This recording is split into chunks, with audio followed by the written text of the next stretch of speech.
મુઘલ સામ્રાજ્ય સુવર્ણ યુગ અને અસ્ત. પ્રવૃત્તિ 1. મુઘલ શાસકો અને વંશજો.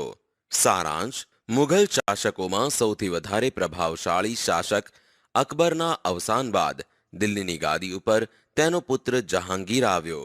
તેના સમયમાં મુઘલ સામ્રાજ્યનો વિસ્તાર વધારે પ્રમાણમાં થયો હોવાથી રાજ્યમાં શાંતિ જોવા મળી.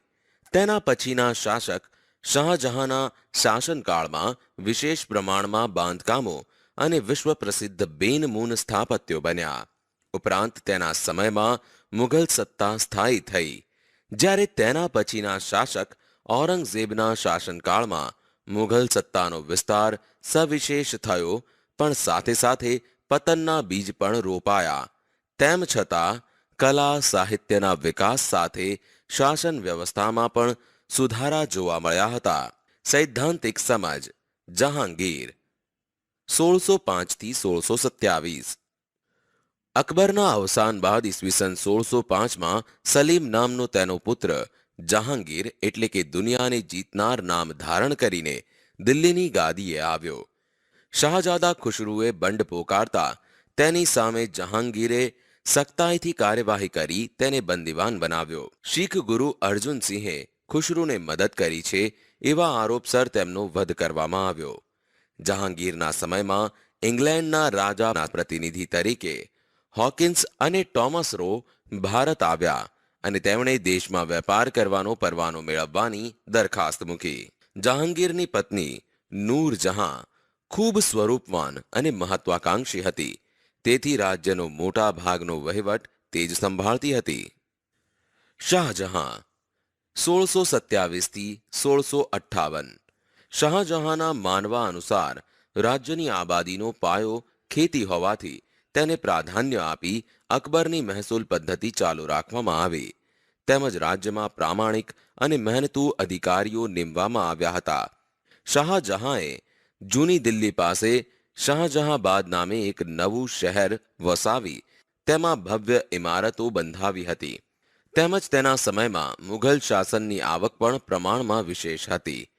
શાહજહાંએ વિશ્વવિખ્યાત તાજમહેલ, લાલ કિલ્લામાં દીવાને આમ અને દીવાને ખાસ, રંગમહલ, મોતી મસ્જિદ, દિલ્હીની જુમ્મા મસ્જિદ વગેરે જેવા પ્રસિદ્ધ સ્થાપત્યો બંધાવ્યા હતા. ઔરંગઝેબ 1658 થી 1707. ઔરંગઝેબની યાદશક્તિ ગજબની હતી. તેમજ અરબી અને ફારસી ભાષા ઉપર તેનો કાબુ હતો. આમ તેણે કુરાન શરીફનો ઊંડો અભ્યાસ કર્યો હતો.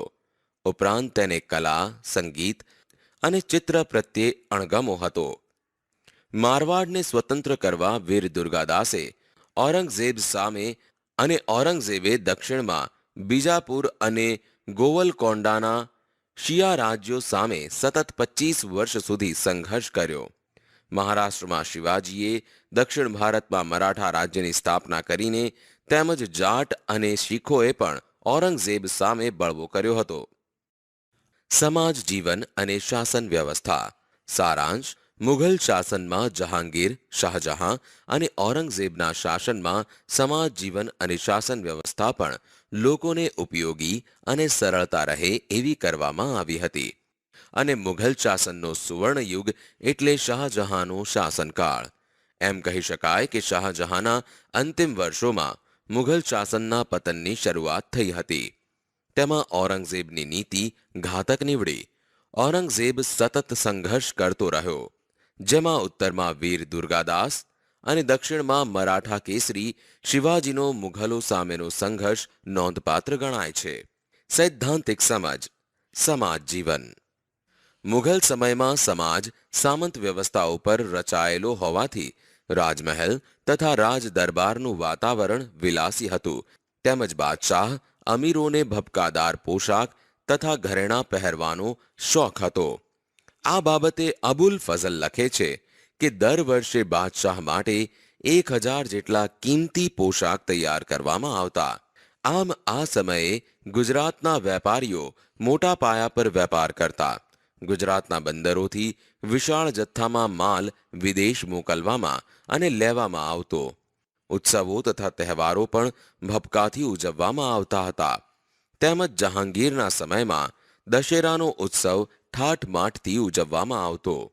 કોઈ પણ પરદેશી અમલદાર ભારતમાંથી મેળવેલું નાણું ભારતની બહાર લઈ જઈ શકતો નહીં. આર્થિક નીતિ. અબુલ ફઝલના પુસ્તકમાંથી મુગલ સમયની આર્થિક સ્થિતિ પણ જાણી શકાય છે, કારણ કે આ સમયે મણ 55.5 રતલ બરાબરનો હતો. લાહોરની શાલ, ફતેપુર સિકરીની શેતરંજીઓ, ગુજરાતનું સુતરાઉ કાપડ તથા ઢાકાની મલમલ દુનિયાભરમાં જાણીતી હતી. આ સિવાય ખંભાત, સુરત, ભરૂચ, મલબાર તથા બંગાળના કેટલાક બંદરોથી પણ માલ પરદેશ મોકલવામાં અને લેવામાં આવતો હતો. ગામડાઓ હજુ સ્વાવલંબી હોવાથી પોતાને જોઈતી મોટાભાગની વસ્તુઓ લોકો જાતે બનાવતા. મુઘલ કાળનું કલા સાહિત્ય. મુઘલ શાસકો ભવ્ય મહેલોના ખૂબ શોખીન હોવાથી હિન્દુ કળાનું સુશોભન મુસ્લિમ કળાના મહેલ તથા ઘુમ્મટો સાથે જોડાયું. શાહજહાંએ કેટલાક વિશ્વ પ્રસિદ્ધ સ્થાપત્યો બંધાવ્યા હોવાથી તેને મહેલોનું બાંધનાર કહેવાય છે. તેમજ તેણે અનેક કલાકારોને આશરો આપીને કલાને ઉત્તેજન આપ્યું હતું. રાજપૂત રાજાઓ ચિત્રકલાના ખૂબ શોખીન હોવાથી ચિત્રકલાને ઉત્તેજન આપતા, જ્યારે જહાંગીર પણ ચિત્રો ભેગા કરવાનો શોખ ધરાવતો હતો. આમ મુઘલ કાળ એકંદરે શાંતિનો સમય ગણાતો હોવાથી સાહિત્યને વિકસાવવા આ સમય અનુકૂળ હતો. આ સમયે સંસ્કૃત પુસ્તકોના ભાષાંતરો થયા, ઇતિહાસકારના ગ્રંથો લખાયા, જ્યારે હિન્દી સાહિત્યનો થોડો એવો વિકાસ થયો. આ જ સમયમાં કબીર અને રહીમના દુહા તથા સાખી પ્રચલિત હતા. તેમજ વૈષ્ણવ આચાર્ય વિઠ્ઠલનાથજીના શિષ્ય રસખાન દ્વારા હિન્દી કાવ્યો લખાયા. ઉપરાંત ઘણા વિદેશી મુસાફરો જેમ કે ટેવર્નિયર તથા બર્નિયર નામના ફ્રેન્ચ મુસાફરો ભારતમાં આવ્યા, જેમાં બર્નિયર ભારતમાં 12 વર્ષ સુધી રહ્યો હતો. તેમણે નોંધ્યું કે મુઘલ શાસકો લશ્કર પાછળ ખૂબ ખર્ચ કરતા હતા. તેમજ તેણે પ્રશંસાપૂર્વક લખ્યું છે કે ભારતનું કાપડ તે સમયે યુરોપ અને એશિયાના બજારોમાં ખૂબ વખણાતું હતું. મુઘલ શાસનનો અંત. સારાંશ. શાહજહાં પછીના શાસક ઔરંગઝેબના શાસનકાળમાં મુઘલ સત્તાનો વિસ્તાર સવિશેષ થયો, પણ સાથે સાથે પતનના બીજ પણ રોપાયા. તેમ છતાં કલા સાહિત્યના વિકાસ સાથે શાસન વ્યવસ્થામાં પણ સુધારા જોવા મળ્યા હતા. સૈદ્ધાંતિક સમજ. વીર દુર્ગાદાસ. જોધપુરના મહારાજાનું અવસાન થતાં તેમના પુત્ર અને રાણીની ઉપર મુઘલ શાસનનો ભય ઊભો થયો, ત્યારે વીર દુર્ગાદાસે તેમને સલામત જગ્યાએ રક્ષણ આપ્યું.